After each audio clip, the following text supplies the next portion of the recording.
Hello, hello, hello, hello. Good evening, wherever you're tuning in. If you are jumping in, please say hello in the comments. Let me know who's in the building. I am super pumped for this conversation taking place right now during Black History Month. And I'm going to do a little something different. I know a lot of people are posting all of the incredible Black History month post celebrating all of the folks who have gone before us. Hello, Miss B. Joyner. Um, and really taking a look back and reflecting on how far we have come.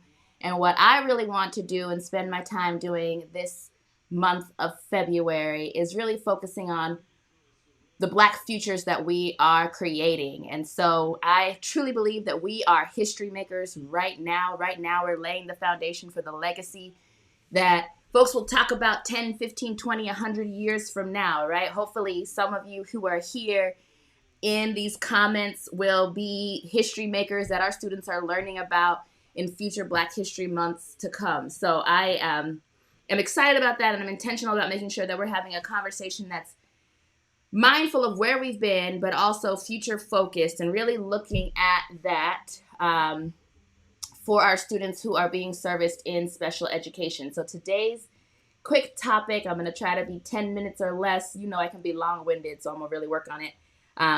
But today's topic is why we can't wait for the special education system to figure it out.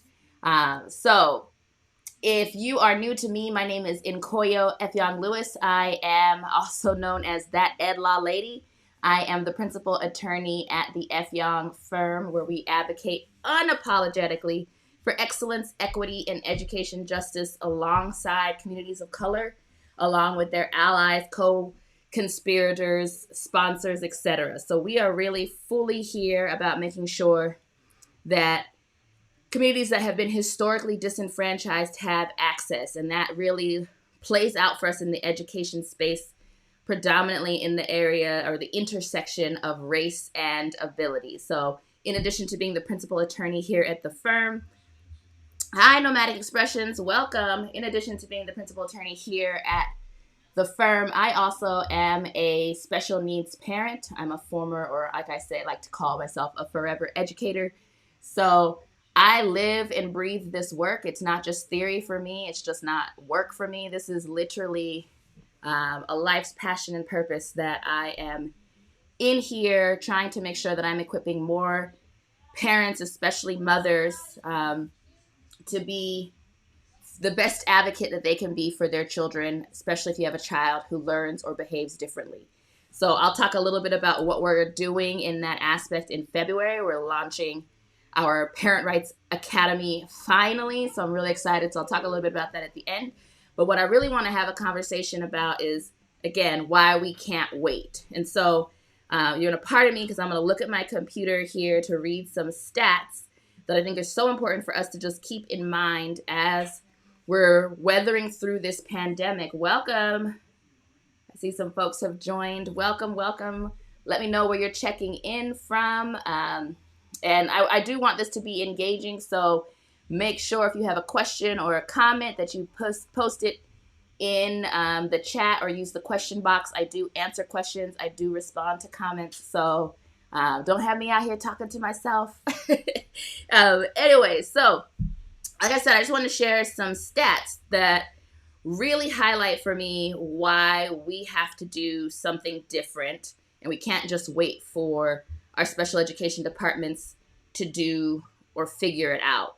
And that's no shade to them. I think we're in a crazy time where there's like budget cuts, there's capacity issues, there's knowledge gaps, there's so many things that prevent educators from really showing up and doing and delivering the best service that they can. Some of them structural, some of them psychological, environmental, etc. And so putting that aside, at the end of the day, this system is supposed to provide a free, appropriate public education for students who learn or behave differently.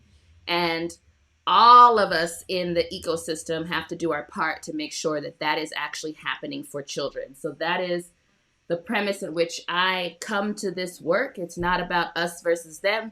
It's how do we collaborate to get to the right outcomes for children. Because at the end of the day, our kids don't decide, right? They don't get to say, oh, I'm going to be in this school district. I'm going to live in this zip code. I'm going to have these parents. I'm going to have these resources available to me.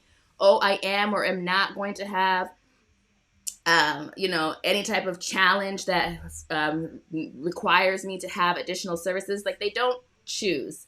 And so ultimately, if we believe that every child is a gift, is worthy of respect, has entitled to dignity, then we need to make sure we're showing up and delivering that to them in our daily work. So let me get to these stats, right? So first, in case you didn't know, I think about 7.1 million students in public schools are identified as students with disabilities who are eligible for special education services under the Individuals with Disabilities Education Act, or the IDEA. So that is the broad federal law that entitles them to FAPE, a free appropriate public education, in their least restrictive environment, or their LRE. And so that's about 14% of our education population. And I know while you're like, oh, that's only 14%, this is a small group. It's a really important group, and I think it's actually a growing group. Actually, I know it's a growing group because that number, 7.1 million, is actually up from last year, from the year before, so on and so forth.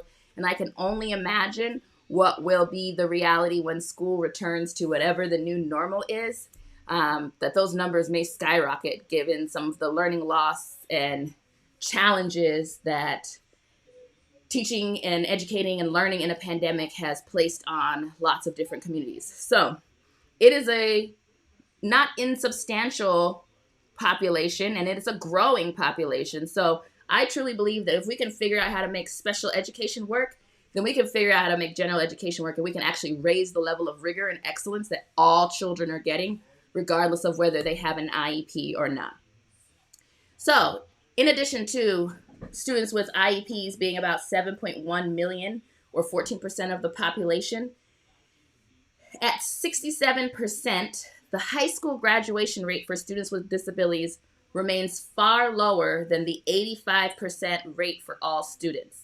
So we already have an outcomes gap, right? So there is a stark difference between the ability of students who do not have IEPs and those who have IEPs to even just graduate from high school. And I've looked at all sorts of other data that looks at, what happens to students with disabilities when they become adults with disabilities, what that means for them in terms of their workforce, their income, etc. There's a report that's out.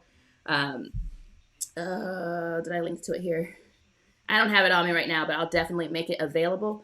That really kind of paints a fairly bleak picture for our children who learn or behave differently. And so it's not just an issue that confronts them in the K through 12 system. I don't know if you can hear my son screaming back there. But it is actually something that continues on for the rest of their lives. So the work that we're doing right now as parents and educators and concerned people has lifelong, life-altering effects for our children who need additional support for whatever reason. And so that's another reason why we just can't wait to figure it out. Like, they need help now. We can't wait till we get back into the school. We can't wait until, the pandemic passes, etc. Like, we have an urgent need right now. If you are joining, welcome, welcome, welcome. I'm glad you're here. Again, we're talking about why we can't wait for the special education system to figure it out. And we're just talking through some statistics that show us that we already have a disparity between students who have an IEP and students who do not, and how that is already impacting even just their graduation rate. And I'll tell you that unfortunately this number gets worse as we start to look at the intersection between race and ability. And that's why I sort of centered this conversation at the very beginning around the fact that I love that it's Black History Month. I love that we're looking at and reflecting on where we have come. But in a lot of ways, we have so much further to go. And we are right now living history makers. And so I want to empower and equip more and more people to access the legal information that they know they need to ensure that every child has the ability to meet their potential.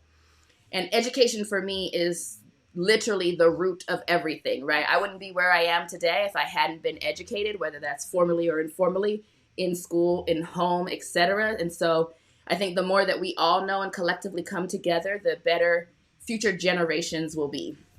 So again, we just talked about the graduation rate for students with disabilities being much lower than students who do not have disabilities. And again, that's 67% for students with disabilities compared to 85% for all students. Of students exiting special education, Black students with disabilities are 1.5 times more likely to drop out than white students with disabilities. So even inside of the special education world, right, for all of our children that have exceptionalities, we see a huge difference in terms of race around who is more or less likely to drop out, with Black students being 1.5 times more likely to drop out.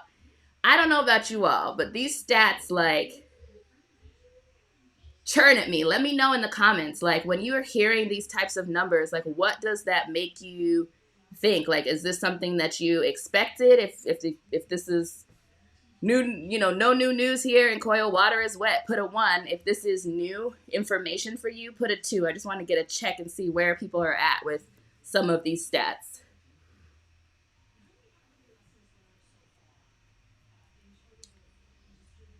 And I'll wait a second to see if I get any numbers in here. And it's okay if it's new news to you, or it's like, look, we've been trying to tell y'all. I think it's important that we just continue to have these conversations because, again, while we're making strides, right, it's not enough that we are able to sit in the same classrooms, etc.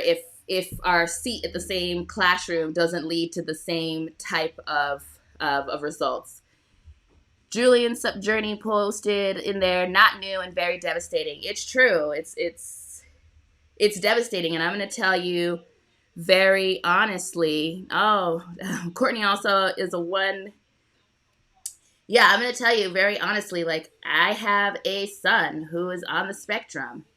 He, based on some of these statistics, like, statistically is on the path to the school to prison pipeline. Like, that is where he would be heading had my husband and I not intervened in a very serious way. So I think it's, again, so important to know that the way that the system is set up is not set up equally. It's not set up equitably. And unfortunately, Black students are and continue to be on the losing end of this. And so we as parents, as advocates, as concerned educators, have to do more to really hold our systems accountable and ensure that they are making space for all of our students.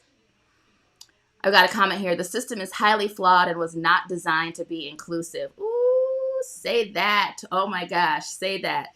It's our job to break the system down and rebuild it for what we need for our children. Absolutely, Miss Ali Rangel, I agree. I completely agree. And I apologize if I'm butchering names here. I'm trying to read and keep track of everything. But I 1,000% agree, and that's why I am laser focused this year, especially on making sure that I am equipping more folks who believe that same way, and parents especially,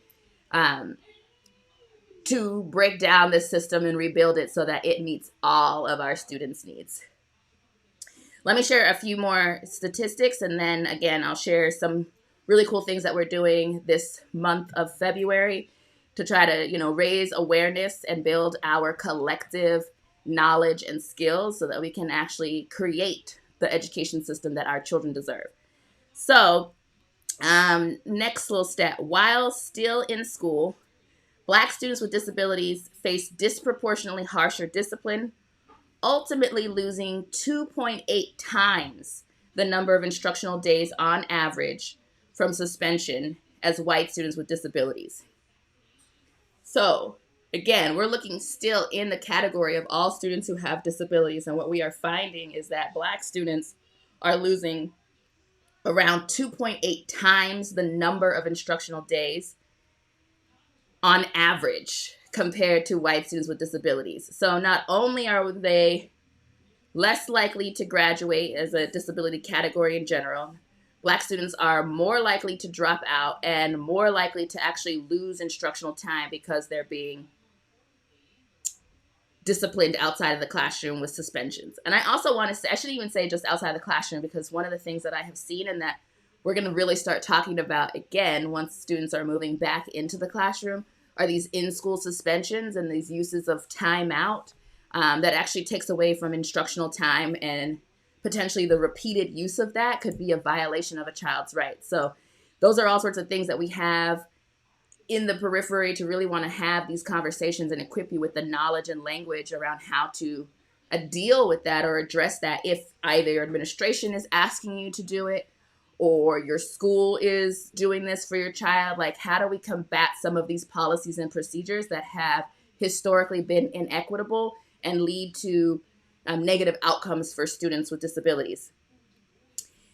Last thing that I want to share is that Black students are twice as likely as white students to be diagnosed with an emotional disability.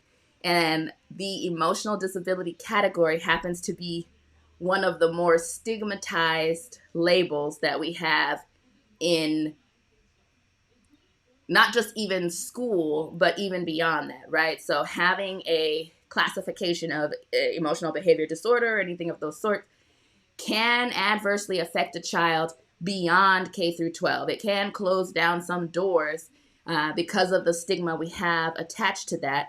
And we're seeing that Black students are more likely, in fact, twice as likely as their white peers to be classified as having an emotional disability.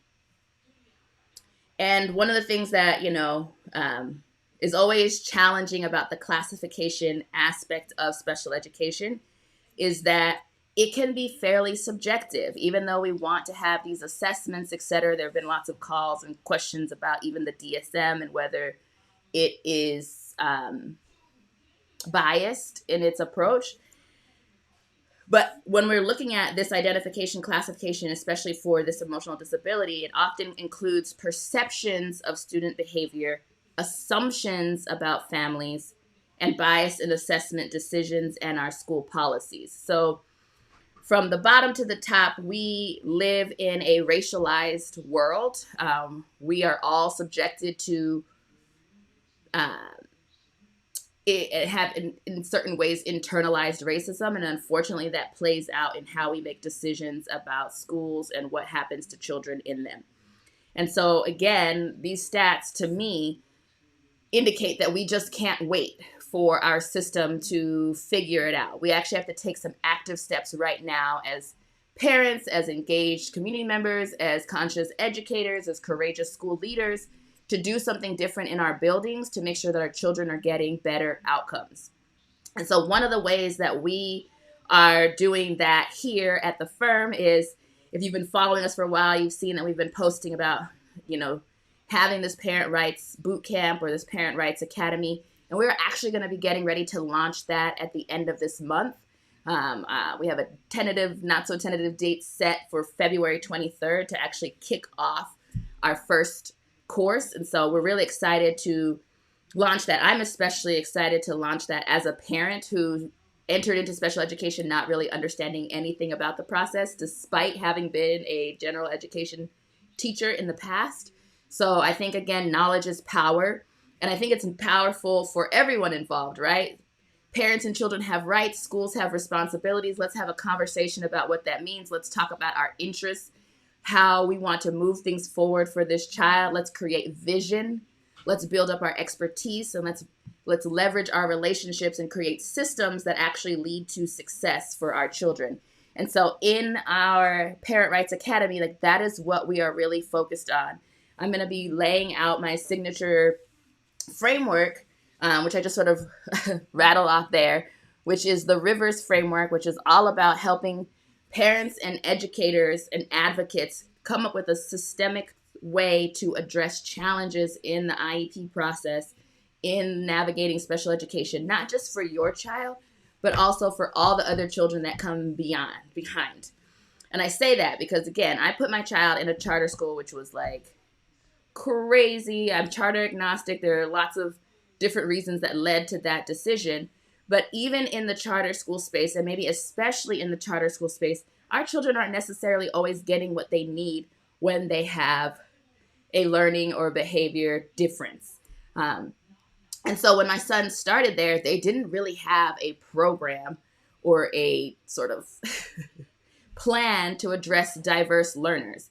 And by us being there and pushing the system, understanding our rights, understanding the school's responsibilities, continuing to show up at the table to negotiate, communicate, and collaborate, we were able to get better services for our child there and actually to push the school to build out a real department for their school. And so the work that you do as parents is not just instrumental in moving the needle for your children, but it's also making sure that we're creating a pathway for other children as well. And so for us here at the F. Young Firm, we're really focused on being future focused and reimagining and recreating an education system that considers all students to be important and worthy, and there not being, a prioritization on students who fit a certain mold, but rather that we can have a system that supports diverse learners. And so we are really focused this month on helping parents and advocates take that first step to learning what they need to know in order to be a better advocate for their child and a better collaborator and team member when they are going through the special education process. We are also working with educators, courageous leaders who actually want to redesign and rethink the way in which they are showing up for their special education community and helping them to build out better family engagement plans, to redesign their special education department so they can actually deliver the services that our children are entitled to.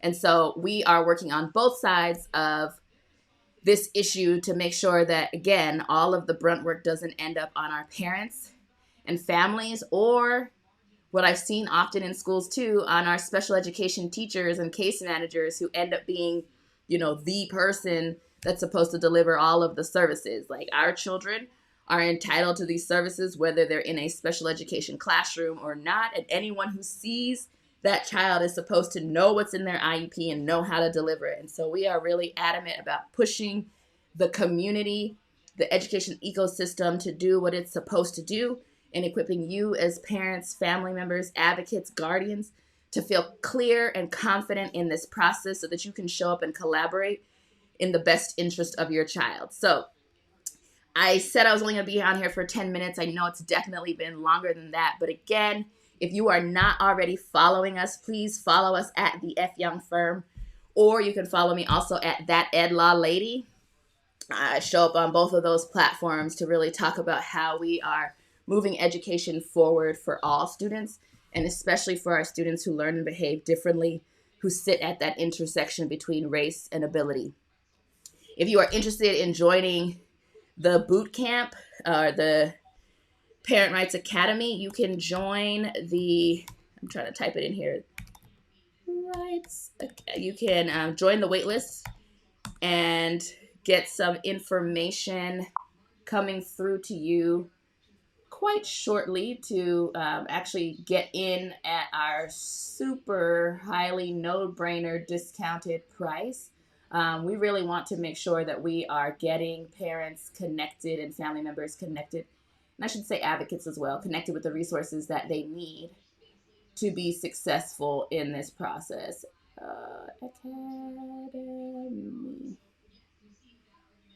So I just typed in the link if you want to join that. Hit the link in our bio. We have all kinds of free resources that are available there. Again, we believe that knowledge is on the path to power. We really believe that actually knowledge applied is powered. And so we want to take you from just gaining information, but to knowing how to implement it so that, again, collectively, we can make sure that our education system is better for all children. So I'm going to stop talking there. If you have questions, please drop them in the chat and let's talk about where we go from here, what kinds of things we can do to hold our schools accountable and really push to do what we need them to do right now. Because again, we can't wait.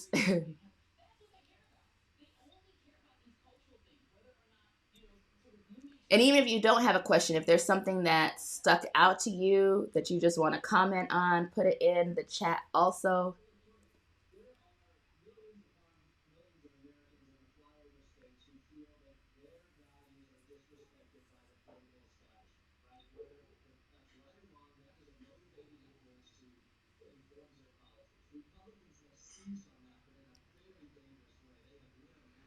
And one of the things that I will do this coming week is actually post some of these statistics so that you can see them, look at them, engage with them, share them to your friends. If you have family members who have children who have IEPs, if you have teachers, educator friends, we really just want to get the word out and especially talk about the SPED inequity that's happening because we have a huge divide between what happens for a child who has an IEP based on their race.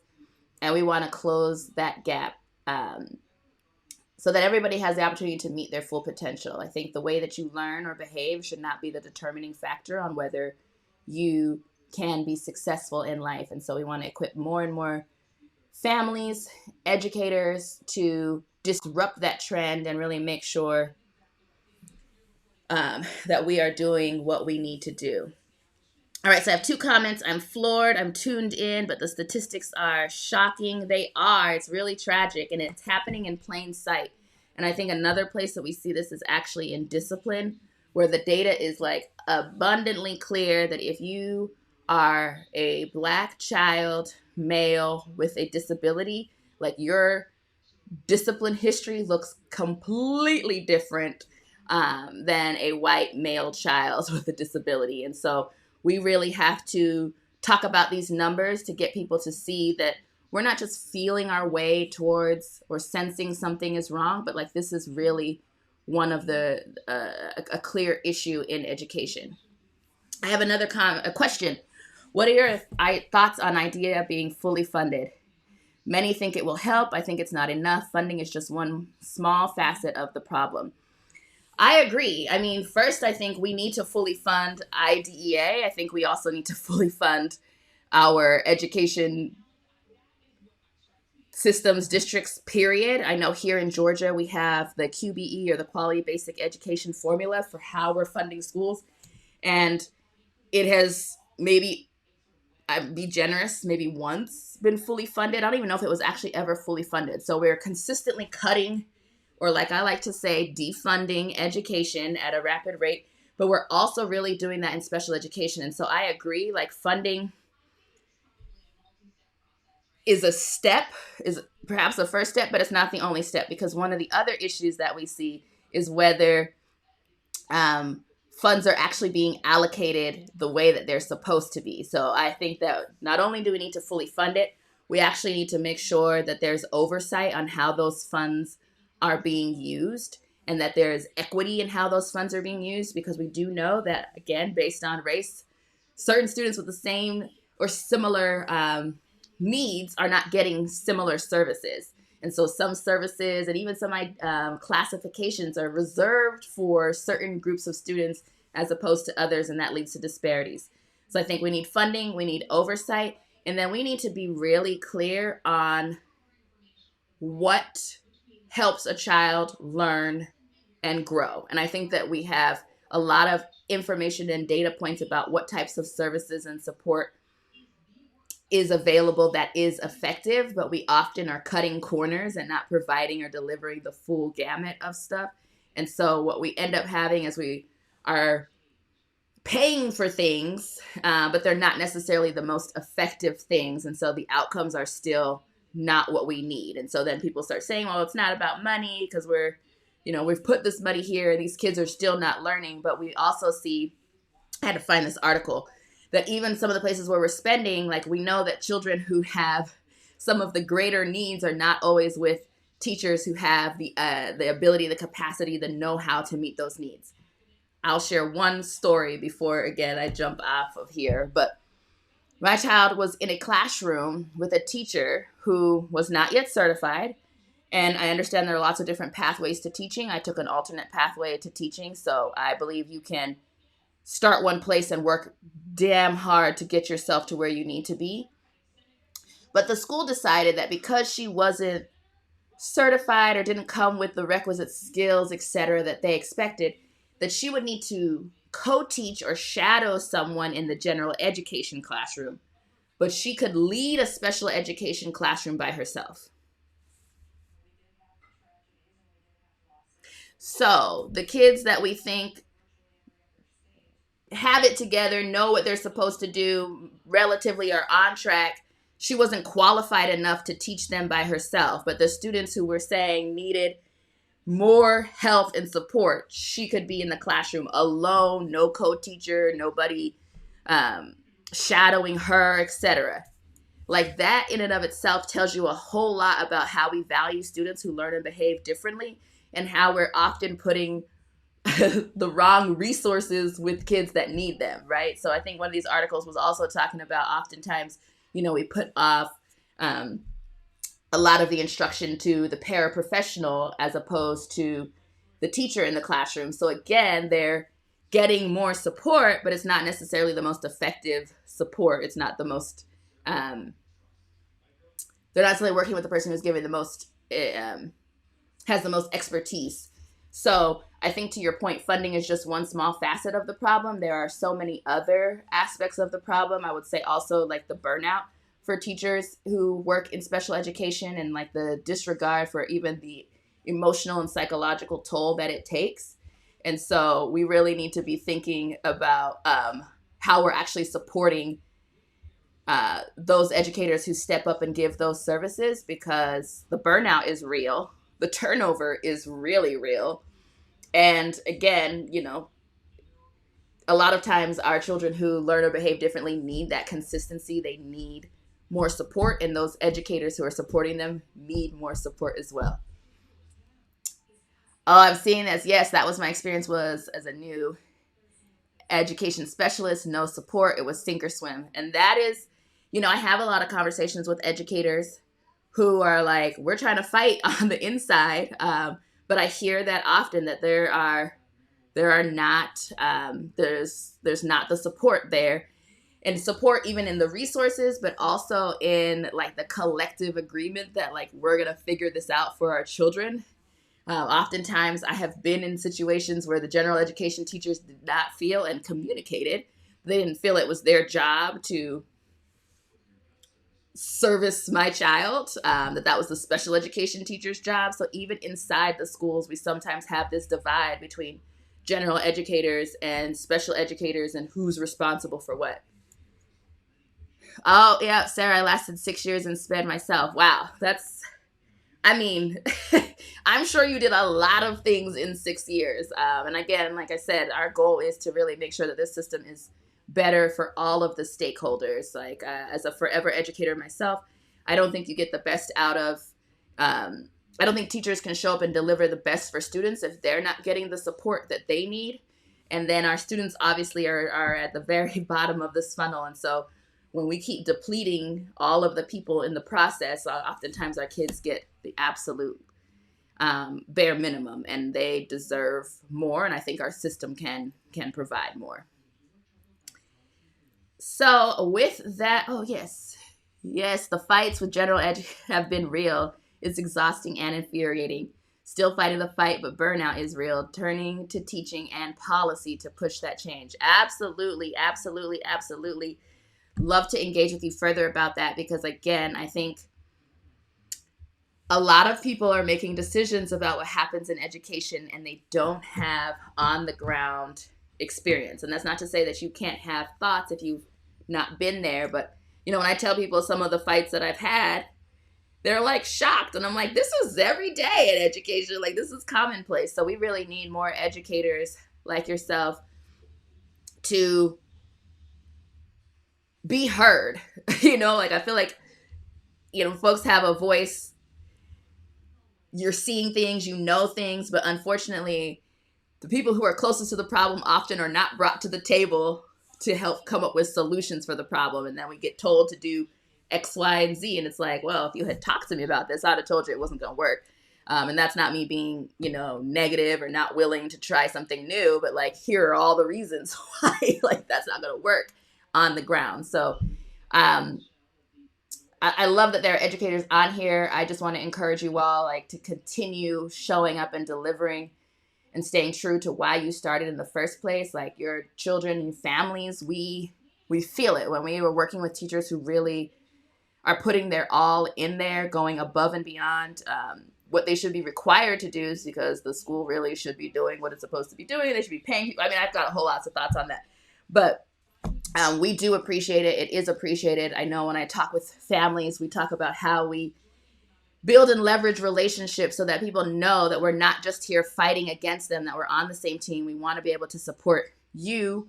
You know, I've had conversations with teachers of my child, and it's just like, you know, what are the things that you need, so that when I'm in these meetings saying this is what we need to do and we hold the feet to the fire, they include things that would actually provide support to you and not just add additional work for you. So again, I really think that families and educators are on the same side most of the time.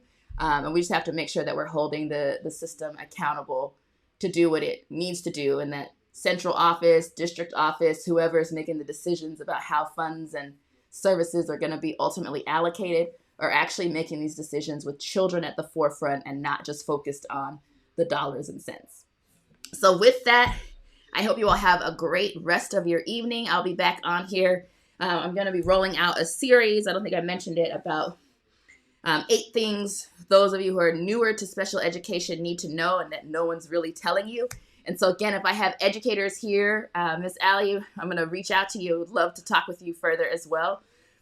But if I have educators who are on here who want to share some nuggets that families should know, or that they wish their families knew and said during meetings or didn't say, that would be great, because I'd love to be able to share that in a way so that we can all be working more on the same team to get to the outcomes that our children deserve. So with that, you all have an incredible night, and I will see you here around these internet streets soon. All right, take care.